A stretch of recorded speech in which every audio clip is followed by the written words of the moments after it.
I have clicked Divine, on can you live. hear us? Yeah, I've clicked on live. You should be live now. Just let me know. And we're live. All right, guys, as we were promising, we have a host of things planned for you today. And as part of, the host of things that we mentioned, this is the part where a lot of these school students, fumble. This is the part where a lot of these school students think that how should I make this decision? And I'm talking about, finding the right preschool and building your profile accordingly. We have been doing a series of webinars today, as I mentioned today, and we've been doing this analysis to figure out and find out the kind of scores that people are going to have, the kind of percentile that they're going to have. But after that, what is more important is the kind of B schools and the selection that you're going to do. Right at the end of the third slot, the fate of many for this year's exam has already been sealed. And what follows after the exam is the crucial stage of selecting your B school and beefing up your profile to move the clock. For helping students out with this, I have today with me Gautam Lakhamraju, CMO and Director of Admissions at Great Lakes Institute of Management, who is going to stress upon the factors you should now be considering for yourself to find that space. How you should be approaching the next few weeks, what should be your consideration to find the right B school, and how you should make your profile effective and attractive. Hi Gautam, welcome to InsideIIM.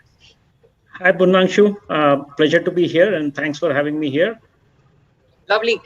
Gautam, at least what, 10, 15 years back, you were on the same kind of shoes. You were sitting in one of these, maybe not webinars, because back 2004, then webinars, to be precise, 2004. right, 2004. And back then the webinars were not the thing. So once you're done with the examination, you were only, heltering and skeltering about finding some information, right?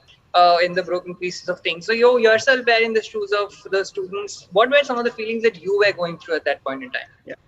So one, I think because it's so current and so many of you have given the exam today, first of all, congratulations to all of you, irrespective of how you fared. For all of you who have put in the effort, have been sincere, disciplined, right, in your preparation. So congratulations, because the fact is that you have put in effort to invest in yourself, right?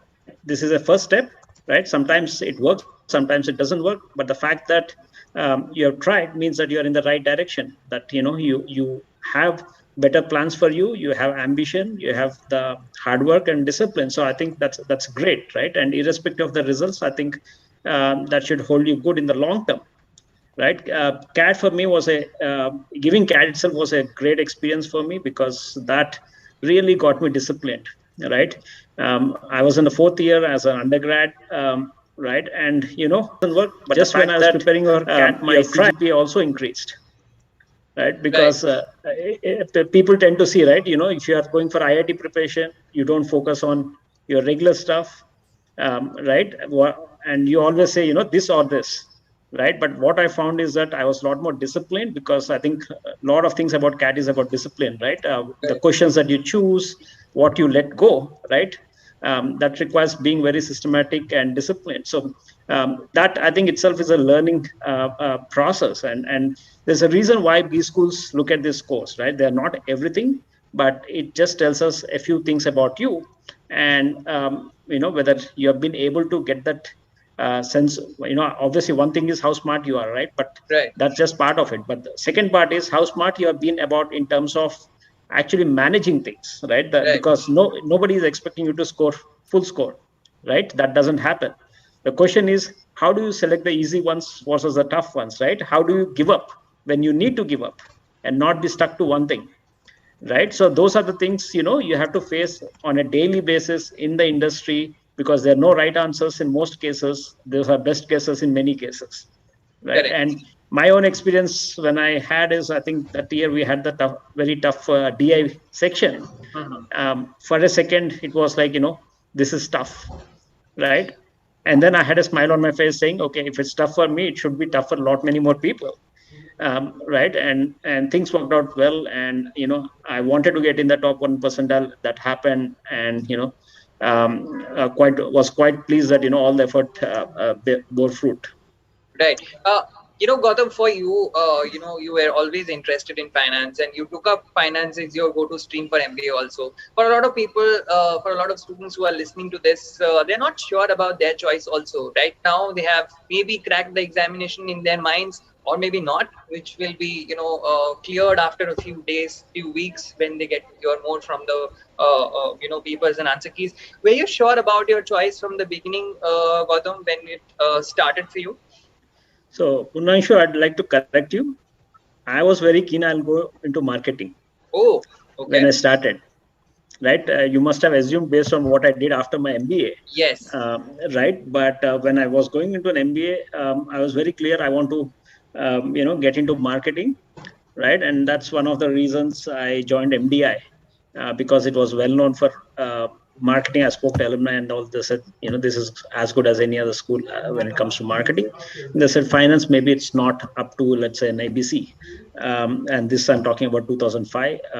Where the ecosystem was very, very different, right? You had a lot more IIMs and all now, but you had hardly a dozen schools, good schools then. But once I went in, I realized that we had actually some great finance faculty that got me interested, right? And I realized that maybe that's something I want to pursue, Right. right? So then, for summers, I found my own internship working on a couple of IPOs, right? That was exciting, and now is the IPO season back again in 2021. Absolutely. But it was quite Absolutely. exciting. You learn so much working on that. And in the second year, again, I focused more. I read a lot of books on finance, investing, and so on. And ultimately, I ended up in consulting. And consulting is a space, management consulting, where you tend to look at problems overall, not just finance or marketing, right? And that's the nature of problems in real world, Right. right?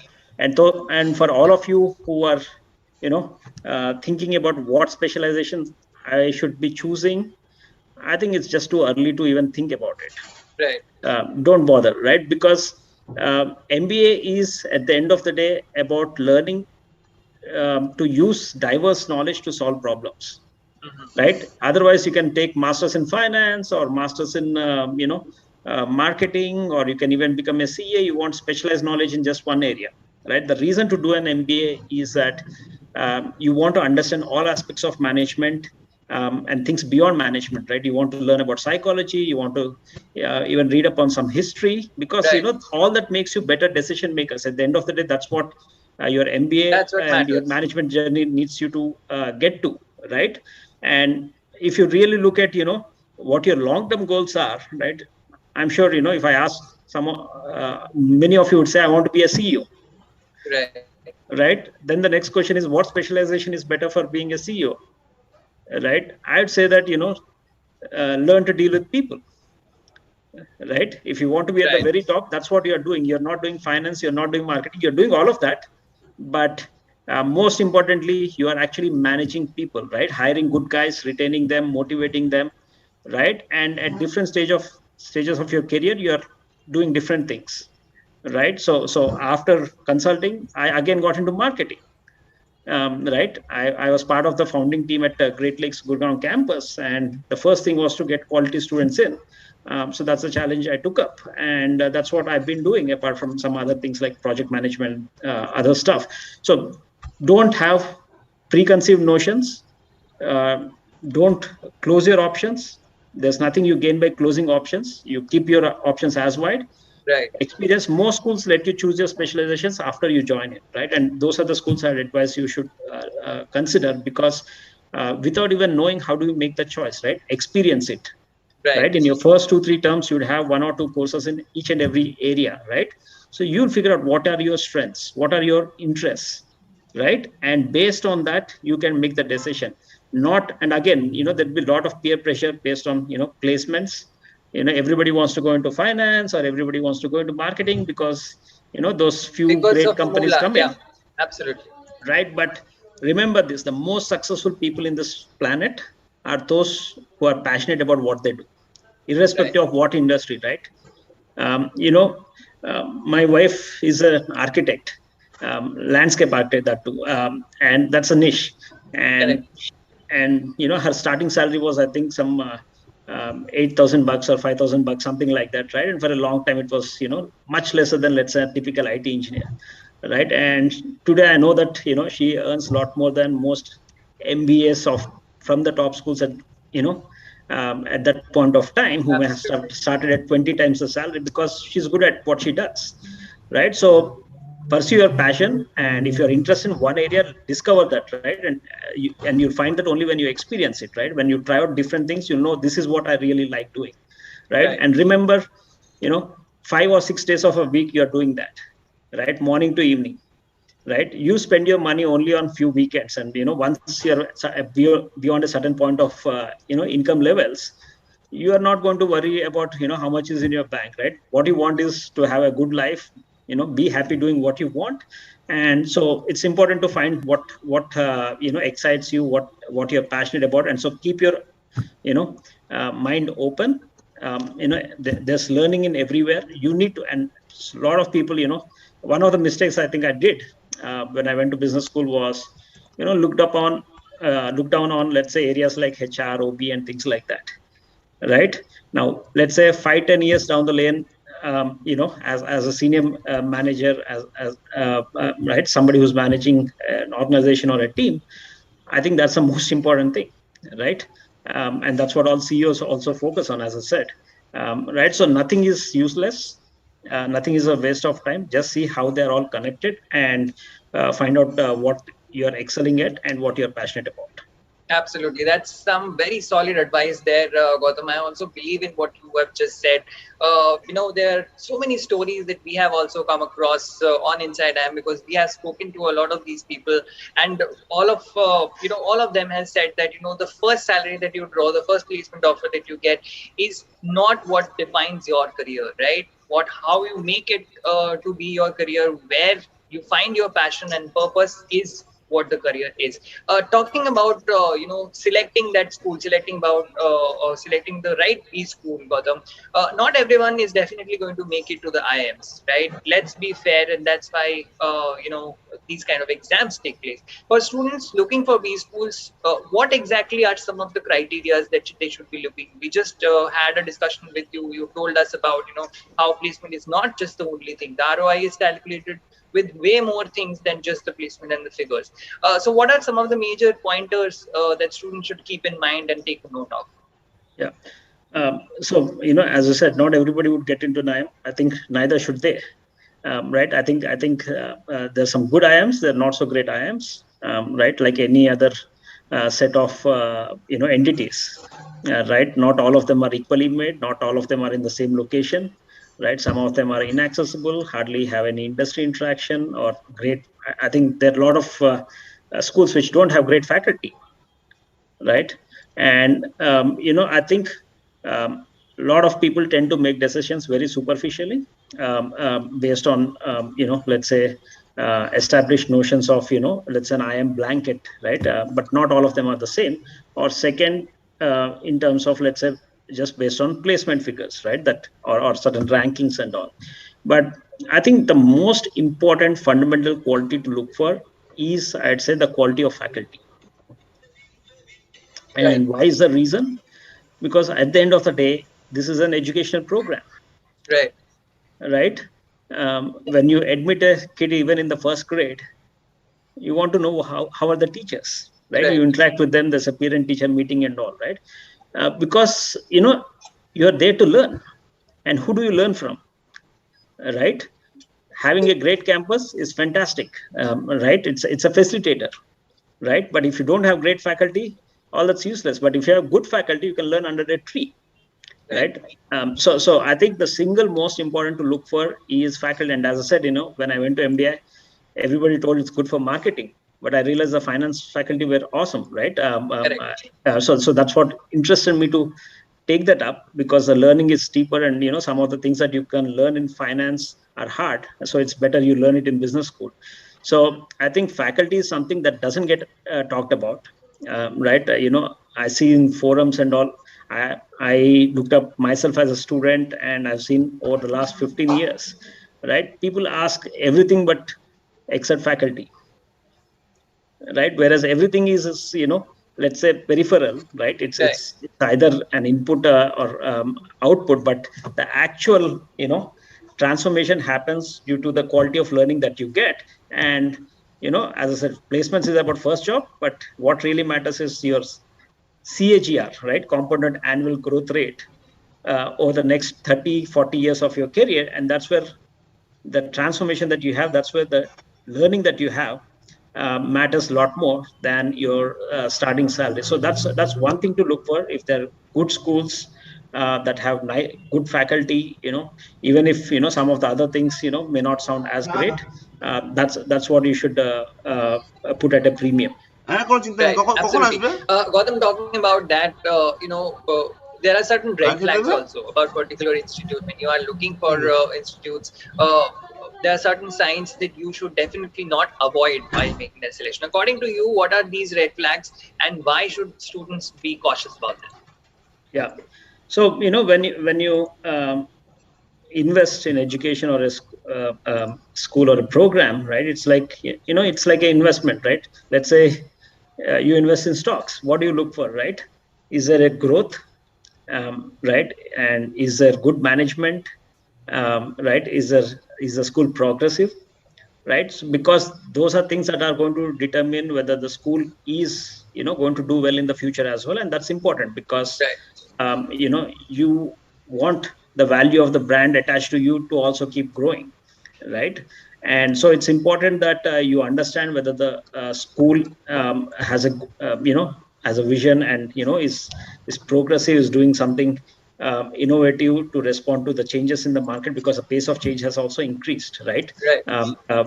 Till 10 years back, nobody would revise curriculum every 10 years, unless it's every 5 years, or Delhi University, if you take, I think it's a longer window, right? Whereas in Great Lakes, we revise the curriculum every single year. Right. Right. So we could introduce things like analytics in 2013 as a specialization, well before analytics became the core of all decision making across streams, whether it's HR, marketing, or whatnot, right? And today there's so much demand for that, right? But we did it in 8 years back, right? And similarly, AI, machine learning, again, these are things that are fundamentally changing how business is done. So we could do that because we were open to new things, not Right. looking at ABC schools are doing this, so let's also do that, right? That way you're Not always going the Me Too way. Yeah, because when I did my MBA, I thought all of them looked the same, right? Only the names differed, but they were all doing exactly the same thing, right? And then schools like ISB, Great Lakes, they brought in certain freshness in terms of ideas, in terms of program format. Like we have the 1-year program. Right. Again, that was catering to a emerging segment of people with experience, whereas a 2-year program was mostly for freshers. And that has also changed, right? But 10-15 years back, it was all essentially freshers, right? So these schools which are able to respond to the trends, look at the future and what skills are required in the future, right? So schools that do that, that's good for them. And then the schools which don't do and are stuck in time that this is what we do, those are best avoided. And also look at the culture, right? You keep hearing stories of certain schools which are not really friendly to students. Somehow they want to maintain this air that they are above the students, and students are somewhere have no say or opinion. I think those times have changed, right? Now you want to engage, you want to discuss things, right? And it's a relationship that should be there for a lifetime, not something transactional that you go and you can't wait to get out. So look for a culture that's open, where you can go meet faculty anytime you want, when obviously when they're available, and where ideas can be discussed and nothing is negated or dismissed. Right, absolutely. At this point, Gautam, I would like to tell our audiences who are watching this particular conversation, if they have any question, if you have questions regarding the P-School, the kind of selection that you need to make, and the kind of mind makeup that you need to have, ask those questions to Gautam here. We will be taking a few questions towards the end of this conversation. We'll be asking more questions to Gautam regarding the same. I can take one question that has come from Ruiz Singh. It says, hi, how can one make up for a moderate performance in CAT? I am not expecting more than 89.5 percentile. Yeah. So any on that, Gautam? Yeah. Right. So I'm impressed that you are able to predict your exact score, right? But it could be a few points higher as well. So let's hope for the best. But I think that's a decent score to get you into many schools, right? For example, Great Lakes, that's a score that we would consider apart from other aspects of the profile, right? Especially for our PGPM, where we look at people with experience. So the experience and the background matters as much as the scores, right? But there may be schools which say they have a hard cutoff. But these days, I think schools are also looking. Many schools have also changed their criteria. 10 years back, again, you had to get in 99, 98 to get into any of the top 5-10 schools. But now I think even, let's say, the top IIMs are looking at more diversity and see what value that people do bring to the table. So let's say your score is a given. Now that you have given the exam, it can't be changed, right? So what are the things that you can do, right? Now, at least in certain schools, you get to put forth the non-quantitative aspects, which is what you have done in the past, right? In Great Lakes case, we have an essay which lets you tell your story about your journey or why you should be part of the class. So that's an opportunity where you can talk about things which may not be captured just in the numbers, right? And then there could be fields where you can talk about your achievements, right, which can be co-curricular or extracurricular achievements if you're in school or college. But if you're a professional, then you can talk about the impact you had in terms of the business, right, where you could help your clients achieve something. You can talk about your leadership qualities if you have been a team lead or managed a project, right? So it just is an opportunity for you to bring out diverse aspects of your personality, right? The score is one indicator, but somebody great at maths need not be a great at management, right? In fact, somebody can be a nerd, complete nerd, right, who just can't talk to people, but can clear exams. So obviously that's just a one input that schools take, right? Absolutely. So, and we like to look at all of this, right? What have you done in the past, whether it's academics or extracurricular activities, and what skills and competences you have displayed in the past, which have been the context. Right. Gautam, let's talk a little bit about your, past now, your profile now. You have been associated with GLIM for the last 11 years now. Yeah. So in all these time, what are some of the major developments that has taken place when we're talking about the institute itself? And I know for a fact that you were, a building member for the GLIM Gurgaon campus that is up and running now. It's been almost 10, 11 years also, I feel, for that particular institute. So let's talk about that a little bit. Yeah, I've been the director admissions and CMO for Great Lakes overall for both the campuses, Chennai and Gurgaon, for about 10 years. But the other aspect is that I've been a founding member of the GLIM Gurgaon campus, and it's obviously a tough journey as a private business school. You don't get a lot of land and hundreds of crores handed on a platter, and a name tag to go with it. So everything is on a platter, right? You don't have to do much, right? If the government gives you money and say, go set up and I am here, it's very easy to do that. But as a self-finance institution, it's obviously much tougher, like a startup, right? It's completely an experience of, being a startup. And I think to some extent, we have been quite successful, right? In 10 short years, in the Gurgaon campus, we are fully established. We got the AMBA accreditation as the youngest school in the country. We got the NBA accreditation, and we have got some great faculty. We could attract some great faculty, and I think that's something any student of our campus would say. Right, irrespective of everything else, they'll say that faculty are great, right? Many of them have been teaching at universities abroad as well. And this year, I think we got into a stage where our PGPM, the one-year program, our flagship, our placements are already done for this year. And we had witnessed almost nearly 30% increase in average salaries.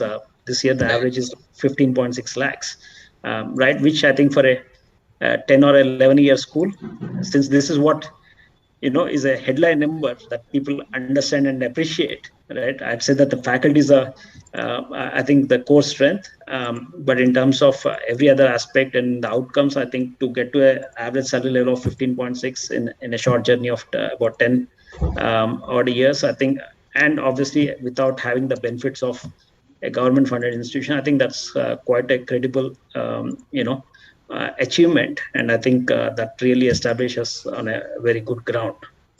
Right. Gautam, going back to our own promise of the webinar that we have, stated to audiences, we will be helping them about, finding that right profile balance. Students who have taken the examination today, they would now be finding ways to, beef up their profile, make sure that their profile looks great when they go for these personal interview rounds for different B schools that are going to come up in the next couple of weeks or next couple of months. What are your suggestions for these students who have taken this examination to make their profile better, to make sure that in the time that they are going to get, they do something that can reflect their intent towards their profile building? Yeah. So one, as I said, find out what you have done well. Right, introspect. Sometimes you may miss out these things as something routine work that you have been doing. Right, you are just doing what you've been told to, but I'm sure what you have done has had some impact, right, in various situations. So do introspect, and apart from finding out what you have done well, also find out what your failures were, right, or what you were lacking, because let's say that comes up in the interview, you should not be clueless, right? So if you're a fresher, I think most of it would be in the context of your academics and extracurricular activities. But if you're a working professional, then there'll be so much more to talk about, right, in terms of how you solve real world problems, how you handle a particular situation, because all of us handle challenges. No job comes without challenges. It may be small, it may be big, that's secondary, right? What matters is that you are conscious about it, you have introspected, you are aware, and second, you have learned from it, right? If you demonstrate that, you are demonstrating that you have a capability to continuously learn, and that's an important quality that I think every interviewer would look for. Second, I think you can take up certain activities. There's still about 2-3 months before some of the interviews happen. So unless you have already done that, you can take up some activities, be part of some let's say NGOs and all, which actually if you're a fresher, especially if you, that gives you some exposure to solving real world problems, right? And as I said, the context is secondary. What matters is what you have done, right? So take up something and not just sit at home. Third, I think in terms of your preparation, start reading. Right, you can't start your drive to gain awareness 2 days before the interview. It doesn't happen. It's something that's cumulative, right? Your knowledge of what's happening in the world is cumulative, right? You keep building on it. It doesn't happen in a single day by reading 2 days newspaper, right? So build a habit of reading. And this is not just to get into business school or crack the interviews or impress people, right? It's if you want to be in the management space, if you want to be successful, that's a lifelong habit you need to build, right? Ask any CEO and they're all voracious readers, right? Whether it's Bill Gates, Warren Buffett to Elon Musk, if there's one thing common, or Jeff Bezos, they're all voracious readers, right? And these are all guys coming from very different backgrounds, doing very different things, but that's one thing they all converge on, right? And right, so when you do that, what are you communicating to the interviewer? That you're actually interested in management, not just because of the paycheck after doing an MBA, but because you genuinely want to learn about management. So you started reading about that, you started reading about business news and so on, right? That demonstrates your interest, because one of the common questions is why do you want to do an MBA, right? And how do you prove that? Right, you can say, okay, I want to do an MBA because of this reasons, and this is what I have already done or started doing, right? That shows that it's not all talk, but there is some action to it as well, right? And obviously the more you understand, the more you'll be able to connect the dots. So to break it down, one, review your own progress so far, what you have done well, and how do you capture that. Be able to practice being able to say that in terms of stories in a structured manner. Second, look at what you can do in terms of taking new initiatives where you can demonstrate your leadership, team skills, and those kind of things. And third, build a habit of reading and gain knowledge about the world around, and business in particular, because that's what you want to actually have your career in. Absolutely. And something related to this, Gautam, I wanted to ask you, while they know that they have to build their profiles, the students try and get into a lot of things, right? They try their hand on painting, they try their hand on poetry, they try doing so many things, as you mentioned, like go to NGOs and work, and they think that doing more things might just help them in getting the good results, right? But would you prefer a student who has done a lot of things in different backgrounds without any substantial achievement or impact created, or someone who has made a mark by focusing on just one thing and put their best to it? Yeah, I think what matters is where somebody can say, um, I have been passionate about something. I have actually worked on it with some substance to talk about, whether it resulted in success or failure. So I think the substance part is more important. It doesn't matter if you have done like 20 things superficially, right? Just so that you can write in your CV. I tell my students when they come into business school that, don't get into committees and all, just thinking, you can just put it in your CV, right? What matters is whether you're in a committee, not in a committee, if you can actually tell something interesting, right, which is having substance, because the people on the other side of the table, they're all very experienced folks, right? As I said, I've been interviewing students for 11 years now, right? At least a few dozen every single year, right? So there is, let's say, I'd call it, let's say, a bullshit meter, right? If somebody is trying to just fake things without, because, the first may be a rehashed answer, but, the subsequent questions, unless you have done something, you may not be able to back up, right? So what matters is not success or failure, but, how much of, effort you put in, how much you understood, the circumstances, how you solve problems, right? That's what really matters, right? Whatever you have taken up, the context is not important, right? What matters is, have you been good at something, right, that you're passionate about? Right. All right, Gautam. On this note, I'm going to just remind the audiences here. If you have any questions, feel free to ask Gautam questions. We will be taking up a few questions after we are done with the question answers with Gautam. Gautam is handling admissions for GLIM Gurgaon. There's a link in the description. Also, if you want to know more about that, you can do that. Gautam, we'll be coming back to something that you have been passionately mentioning again and again about GLIM Gurgaon, and that's the faculty members, right? You have been stressing enough on this particular aspect. What sort of faculty members do GLIM have right now at this point in time, and why do you think it's such a big thing to boast about? Yeah. So it's nothing to boast about, right? I think any good education institution, as I said, should have good faculty, right? That should define whether an institution is great or it's just good at getting smart people in and smart people out to recruiters, right? Then the institution is not adding so much value, right? If you're already like super smart and 99 percentile and you get the best jobs, there's nothing surprising there, right?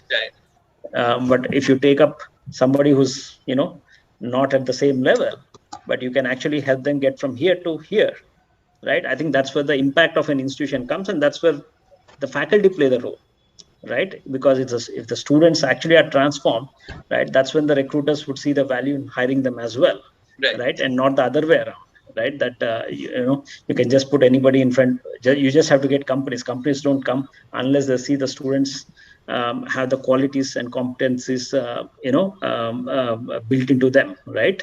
So I think when I talk about the Great Lakes, I think our average faculty rating is usually 4.5 and above across all faculty, across both campuses. And If you look at the faculty, our founder, Dr. Bala himself, right? And when I say great faculty, it's across both campuses. Dr. Bala himself was faculty from Kellogg. He was there for 40 years. He's a management doyen who was ranked in the Economic Times top 10 Indian intellectuals, right, for 3 years in a row, and a Padma Shri awardee. So that's the legacy, right? He was founder, and our current dean, Dr. Suresh Ramanathan, he's a PhD from NYU Stern, and he was faculty at Chicago Booth, which has been ranked multiple years, one in the world. And similarly, we have faculty who have been teaching at the NUS, that's the National University of Singapore, and have come back. We have in Gurgaon campus multiple faculty who are my faculty, right, at MDI, who are now faculty at Great Lakes Gurgaon. For example, our director, Dr. Debashish Sanyal, he was also the Pro Vice Chancellor for Narsi Monji Bombay and all the Narsi Monji schools, and he came to Great Lakes from there. And similarly, others, who have been my own faculty at MDI are now with Gurgaon. And the reason we are able to attract, as I said, is because of the culture. Right? Why would people come from, let's say, larger, more established schools to a younger school? Is because the kind of academic environment that is there, which is more conducive, more open, and where people are more excited to do things and nurture young minds, right? So because academicians are not so much concerned about the highest paymaster, right? Then they would have been in the industry. Many of them actually quit industry roles in very senior roles. So what they're choosing is to come to an academic environment, where it's quite nourishing. And that's what I think we have been successful in doing. And that's what attracts all this faculty, both from Indian institutions as well as global institutions. Right. Gautam, I will take up a question here. The question says that if you could throw some light on what is better, is it better to join a top private school or join a new II? I think, whether private or government, what matters is, the quality of the institution and the experience you get, right? So just because it's government doesn't make it good, or just because it's private doesn't either make it good or bad, right? Each school has to be taken on its own merit, right? So you have to analyze, make a checklist of what matters to you most, right, and see, which school fulfills. For example, if you have to go to a brand new place which hardly has any infrastructure, no access, is it likely that there's going to be a lot of industry engagement there, right? Would you be able to get perspectives from people who have been there, done that, right? Without that, how are you going to actually get transformed, right? Without that, right? I think that's the most important thing, right? Would you have great faculty there? How do you get food for thought? Right. It's not about just going to a campus, going through some textbooks, right? Those just provide the frameworks, right? And then because management is not something like engineering, right? That, you learn a science and everything is exact, right? Even at 60 years as a CEO, you are still learning, right? And you still are making mistakes. So what matters is, the more you inculcate from others' experiences, right, and real world situations, the better is your own thought process and problem solving skills. So look at what you're getting. Don't go by the superficial things, just because of a IIM name or some other name. That's just superficial, right? That's a known thing, right? But what's actually in it, right? Remember that great brands make bad products. There are so many failures in terms of products launched by even a Unilever, right? Just because some movie star is endorsing some product doesn't make it the best, right? So look at the substance of the product in terms of the learning experience, because that is what is going to transform you. What you're going to take at the end of the year or 2 years, right?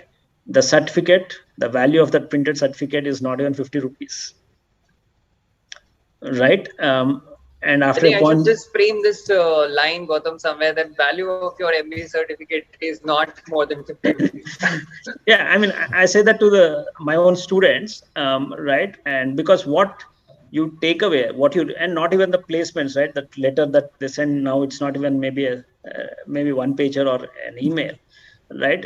That doesn't matter, right? 5 years, 10 years down the line, nobody is going to care, because just because you went to a particular school, that you should be treated as a rock star, right? What matters is, at the end of 2 years is what changed here.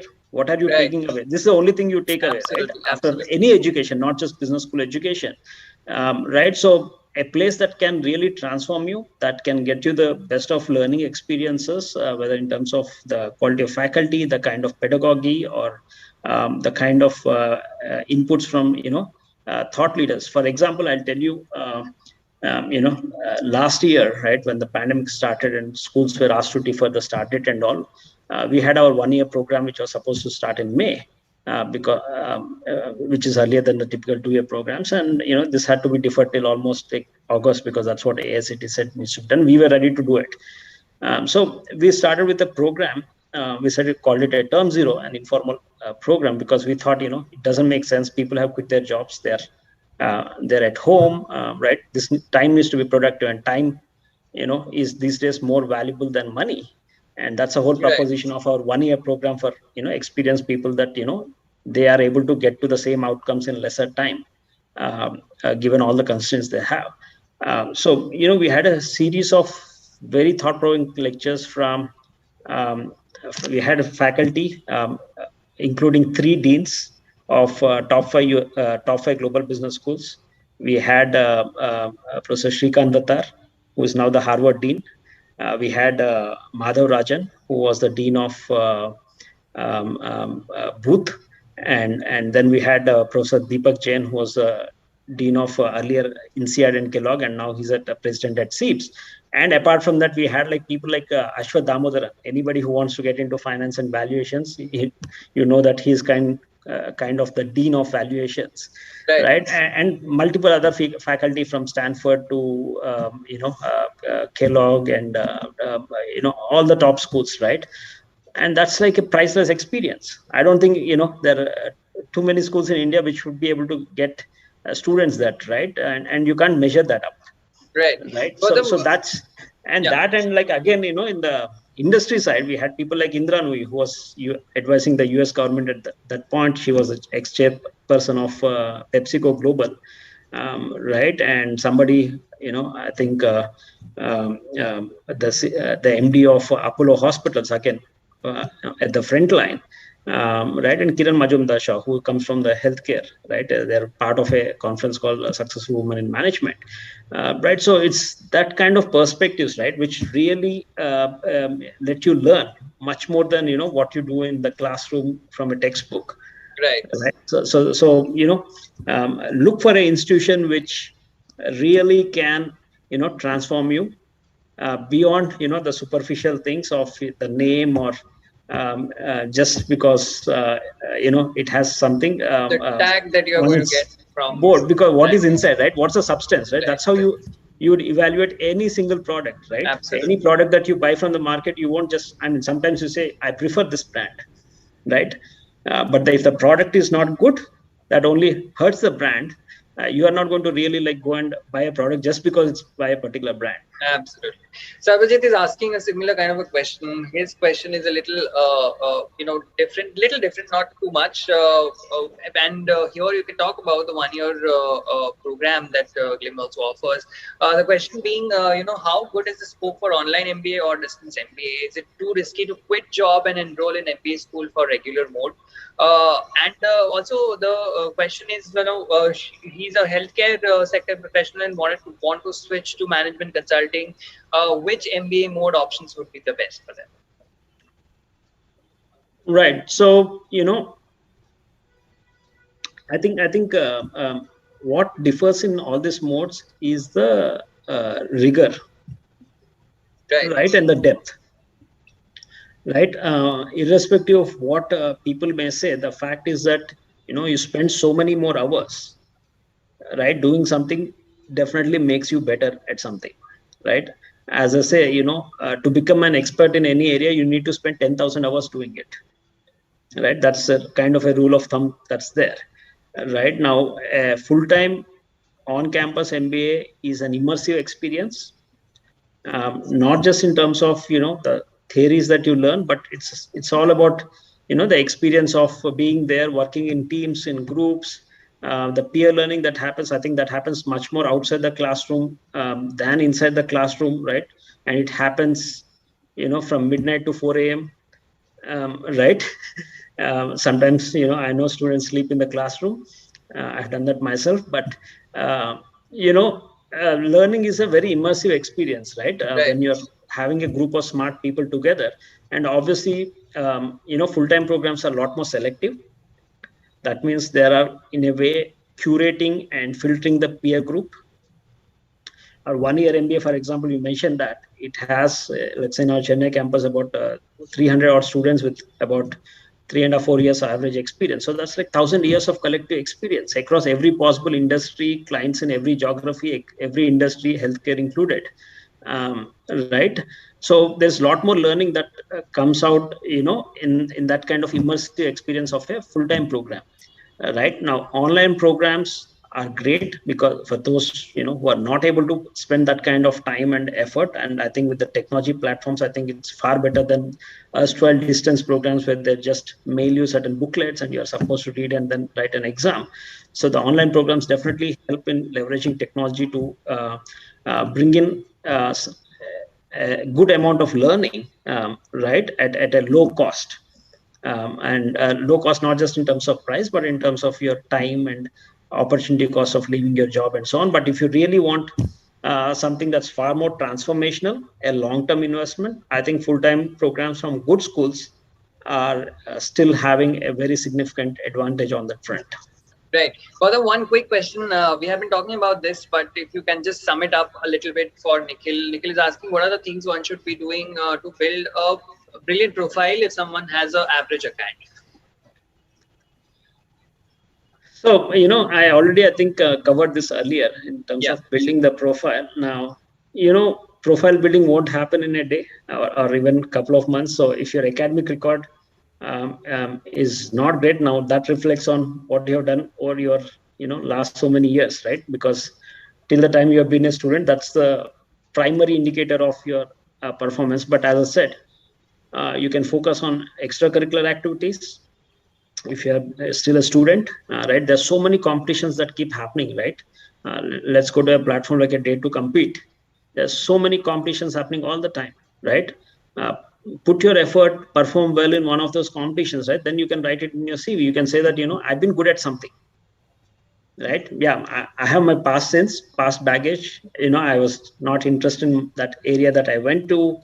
I was more interested in sports. But then you should also say, this is what I was interested in, this I was good at, right? So that way it will compensate for you not being great at something else, right? So try to be really good at something, right?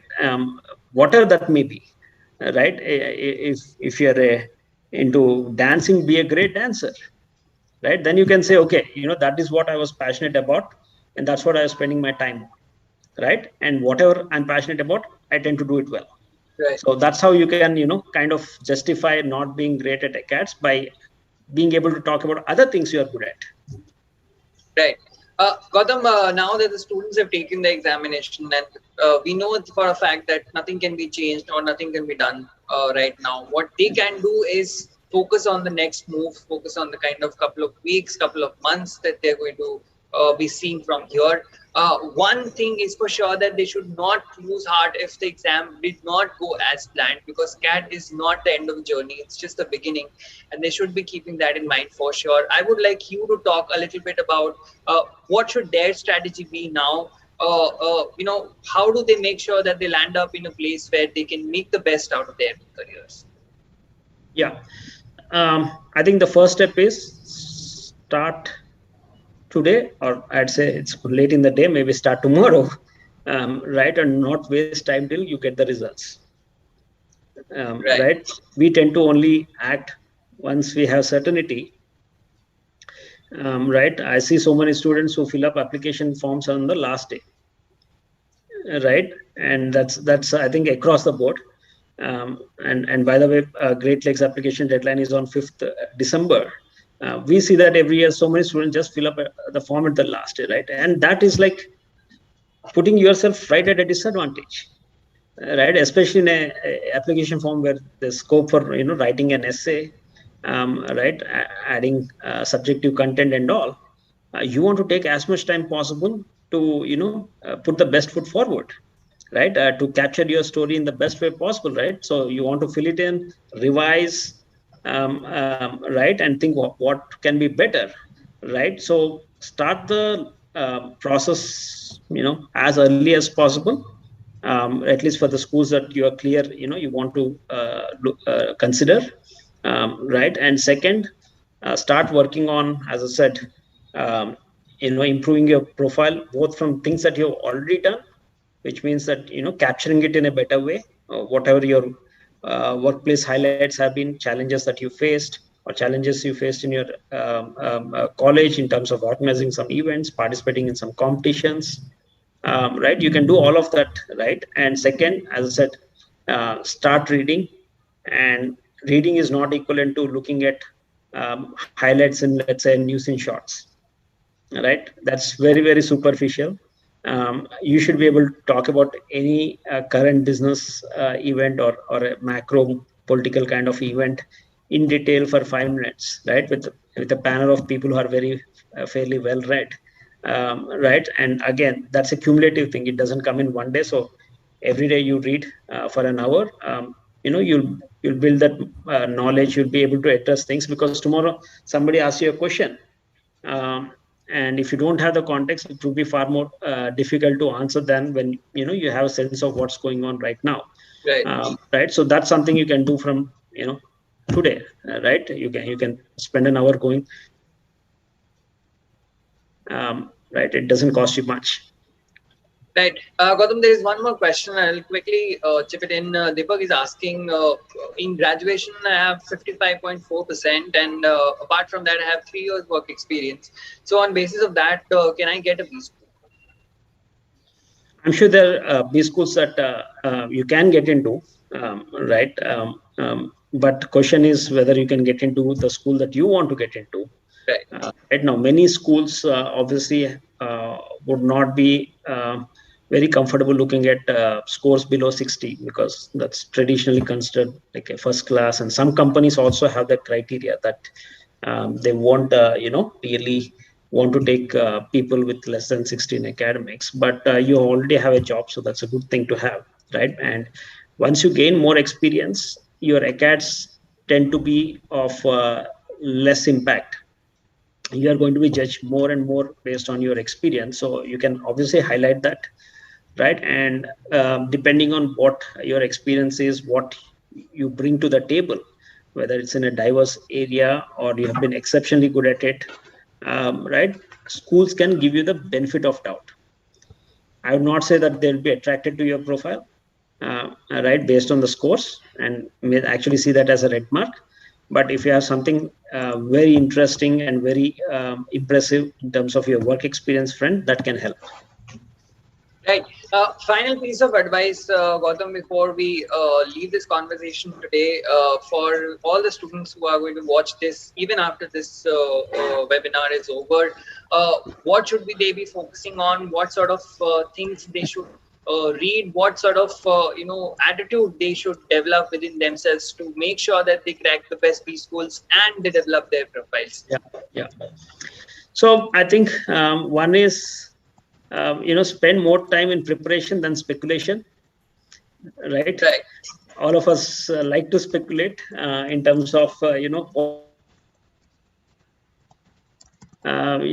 what if I get this score? All that, it's not in your hands. So forget it, right? You're given the exam, you tried your best. Some things went well, some things may not, but then same would have happened to everybody around, right? So don't worry about that. Your score would be what it will be, right? So now look at what you can do, right? Which is, start preparing in earnest on things which are beyond the test. And as I said, the test is just one part of it, right? It's just a starting point and not an end point, right? So focus on preparing for your interview, and to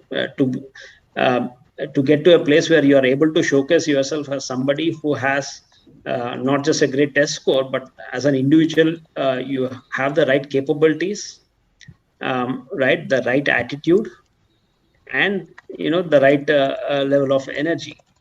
Right. Right, because that's what matters when you sit in the interview room, right? From practicing, these days it's a lot of interviews are also on Zoom, right?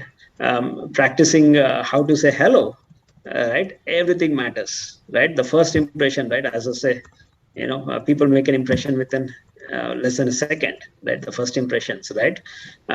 So how would you open your introduction, right? If the first question usually is, tell me about yourself, Right. right? There itself you can tell an awesome story that can really convince the panel right then that they should have you in the school, right? So you work on, obviously you have to work on your communication skills, right? Some of you may be great at that, but if you're not, again, for most of those things there's no substitute to hard work and practice, right? You want to build your knowledge, you have to read every day.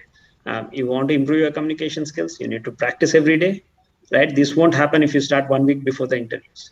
So start doing that. It's very simple stuff. There's no science involved here. It's all the basic stuff. So but the key is you start and keep at it in a disciplined manner. Spend the fixed time, like every day, as much as you can, and I'm sure you'll get there one step at a time.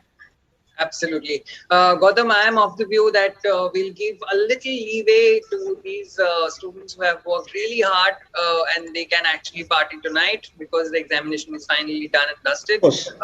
After this, definitely the kind of advices that you have given, I'm sure that's going to help them in the longer run. That's going to help them prepare for the B School, beef up their profiles for which they are there on this particular webinar. If you want to know more about GLIM in general, there's a link in the description below. Click on that and you will be directed to a page where you can learn more about that. Gautam has been building GLIM, along with his team for a long time now, and all the very best, Gautam, for future years. I'm hoping all the students who are going to come on campus are going to make you feel alive again, make the campus feel alive again, and things go back to its normal for you as usual. So things have been normal. We have thankfully, been having students for months now. Zero incidents, touch wood, and right. Hopefully things stay like that. So we had a great year, and hopefully, life would be back to normal elsewhere as well. Absolutely. Thank you very much, Gautam, for your time today. And to those who are watching this, there's more that is planned for InsideIIM. Keep an eye on the YouTube channel, and we will be talking more about CAT today before the day ends. As I mentioned before, there's a link in the description. Go there, check that institute out, and make a confirmed, make a choice of your own B School, make a profile as stellar as possible so that the B Schools cannot say no to you. Thank you very much, Gautam, and have a great night. Thank you, Purnamshu, and thanks everyone.